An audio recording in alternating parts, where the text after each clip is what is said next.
Look closely at the digital infrastructure running the modern internet, and you will find one engine processing an unimaginable volume of information. It provides the underlying processing power for apps like Netflix and Uber, yet it has no public interface and no presence on the stock market. It is a completely invisible giant. We focus heavily on the chatbots and models of the AI revolution, but understanding the shift requires looking at the silent infrastructure feeding them. Today, Databricks is valued at $134 billion.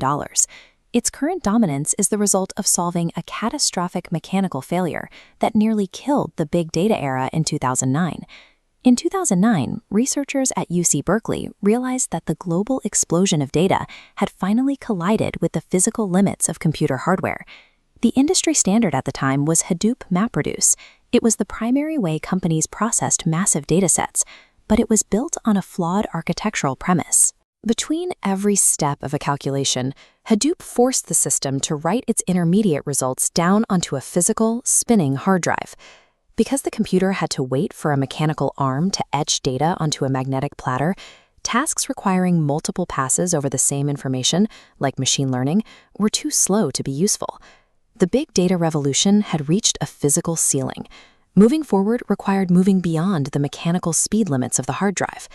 Matej Zaharia, a PhD student at Berkeley, realized that processing data at scale required bypassing the hard drive entirely. His breakthrough was in-memory processing. Instead of writing to a disk, he built a system that held the data in the computer's temporary RAM. This framework, named Apache Spark, processed data up to 100 times faster than its predecessors and became a global open-source phenomenon. However, running Spark in a production environment was difficult. It required managing massive networks of expensive physical servers, a task most companies were not equipped to handle.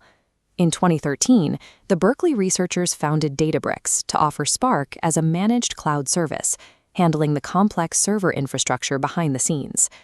By abstracting away the hardware management, Databricks converted a powerful academic tool into a functional commercial engine. By 2019, enterprise data had split into two separate, incompatible silos, the data warehouse and the data lake. The data warehouse was fast and organized for business reports, but it was expensive and hostile to the unstructured data required for machine learning. Organizations use data lakes for cheap storage, but without organization, these repositories frequently turned into unsearchable, unreliable data swamps. This is the Lakehouse architecture. Invented by Databricks in 2020, it applies the reliability of a warehouse onto the low-cost storage of a lake. This structure allows machine learning models to access clean data directly without moving it to a separate system. The Lakehouse eliminated these data silos, creating a unified foundation that serves both standard business analytics and advanced AI engineering. During the 2023 generative AI boom, enterprises became desperate to feed their internal data into new, high-performance models. However, an AI model is only as capable as the data it trains on. If that information is messy or inaccessible, the model remains non-functional. Because Databricks had already unified enterprise data within the Lakehouse, they possessed the world's most accessible repository of training-ready information. Databricks has since evolved into a data intelligence platform. It acts as an operating system that governs, secures, and runs independent AI agents across an entire network. Databricks secured its position in the AI market by controlling the high-quality data pipelines that make large-scale models functional.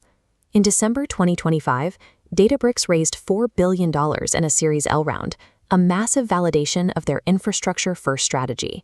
The company's financial metrics reflect an anomaly in the tech sector, a $134 billion valuation and a $4.8 billion annual revenue run rate, growing at over 55% annually.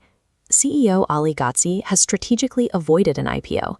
By staying private, the company prioritizes aggressive research and development over the short-term requirements of quarterly earnings reports.